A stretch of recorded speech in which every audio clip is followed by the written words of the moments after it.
आम्रपाली की कहानी की शुरुआत वैशाली नगर से होती है, जो वर्तमान में बिहार में स्थित है।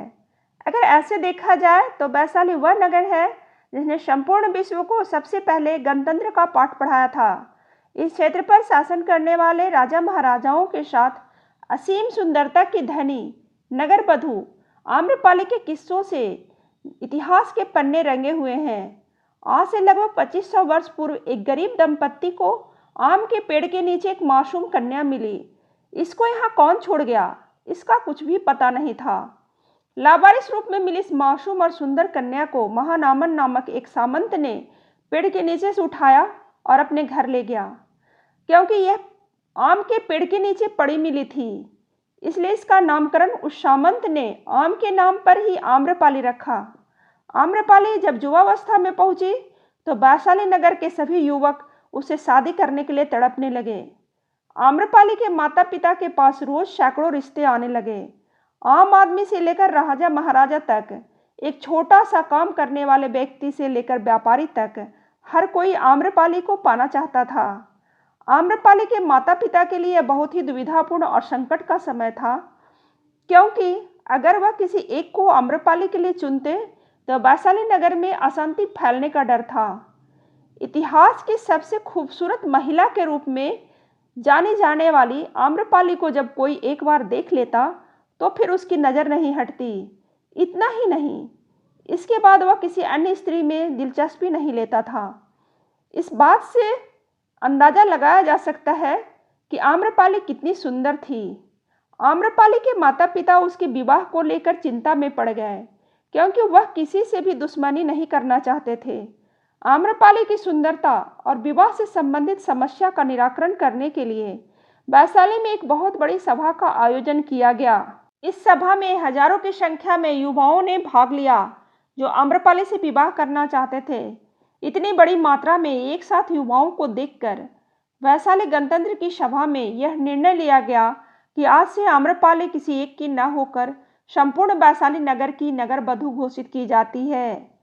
इतिहासकारों का मानना है कि 11 वर्ष की छोटी सी उम्र में ही आम्रपाली को सर्वश्रेष्ठ सुंदरी घोषित कर नगर बधू या वैशाली जनपद कल्याणी बना दिया गया था। इसके बाद गणतंत्र वैशाली के कानून के तहत आम्रपाली को राजनर्तकी बनना पड़ा। ऐसा करने के पीछे मुख्य कारण वैशाली गणतंत्र की एकता और अखंडता को बनाए रखना था। अगर किसी एक के साथ आम्रपाली का विवाह किया जाता तो ऐसा अंदेशा था कि राज्य में अशांति फैल जाती, क्योंकि अब आम्रपाली नगर बधू बन गई, अतः हर कोई स्वतंत्रता के साथ उसे प्राप्त कर सकता था।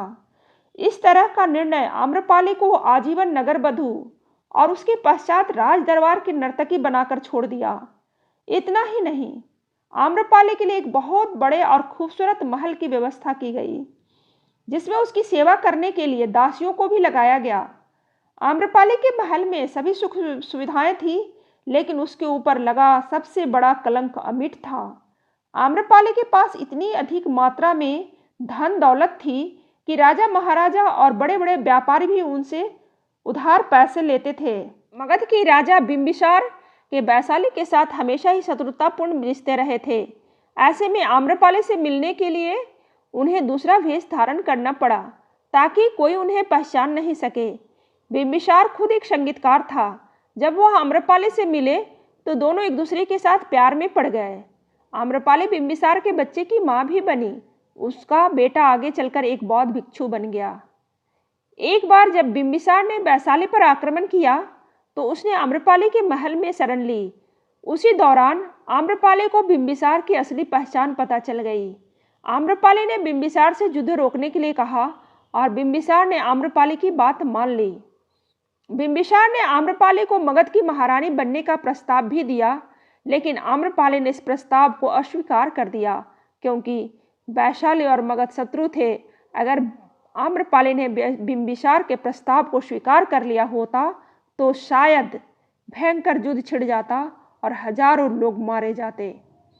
बिंबिसार का पुत्र अजातशत्रु भी आम्रपाली पर मोहित हो गया था। आम्रपाली भी उससे प्रेम करने लगी थी, लेकिन जब वैशाली के लोगों को पता चला तो उन्होंने आम्रपाली को जेल में डाल दिया। अजातशत्रु इस बात से इतना क्रोधित हो गया कि उसने वैशाली पर कहर बरपा दिया। कई लोगों की जानें चली गई। इस विभीषिका से आम्रपाली दुखी हो गई।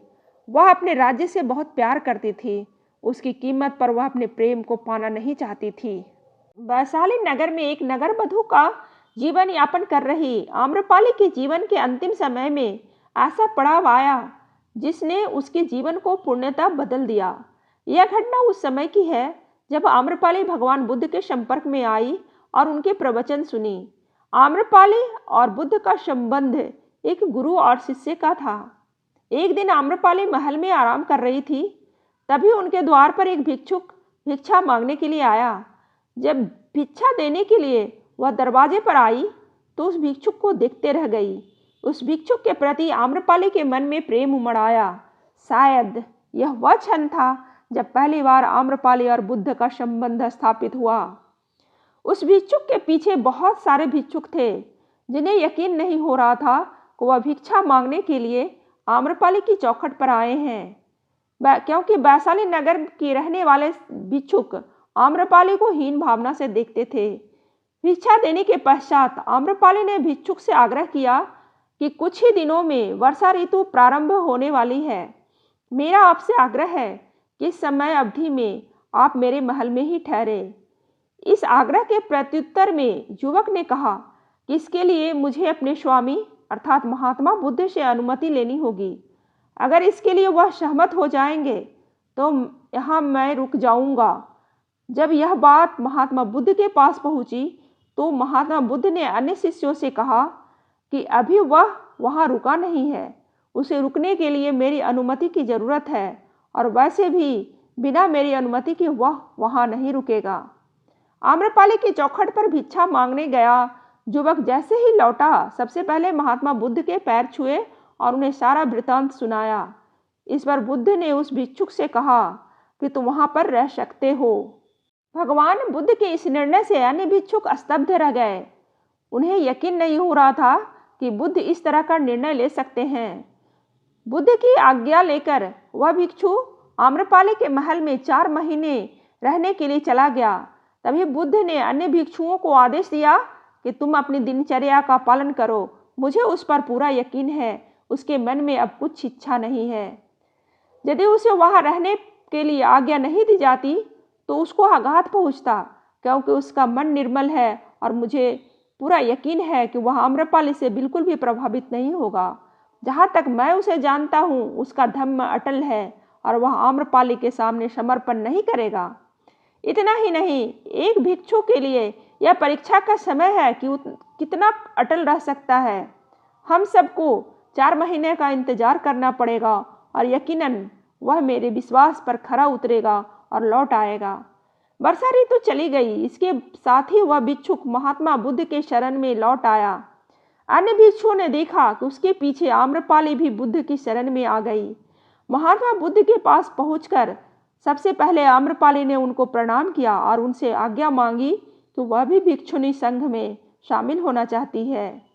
साथ ही यह भी बताया कि वह उस भिक्षुक को उसके खींचने के लिए हर संभव प्रयास किए, तरह तरह के लालच दिए, लेकिन वह तनिक भी विचलित नहीं हुआ। यह देखकर मेरा मन परिवर्तित हो गया और अब मैं भी एक भिक्षुनी का जीवन यापन करना चाहती हूँ और यह भी जानती हूँ यही सत्य और मुक्ति का मार्ग है। मेरे पास मौजूद समस्त धन संपदा को मैं आपके चरणों में अर्पित करती हूँ।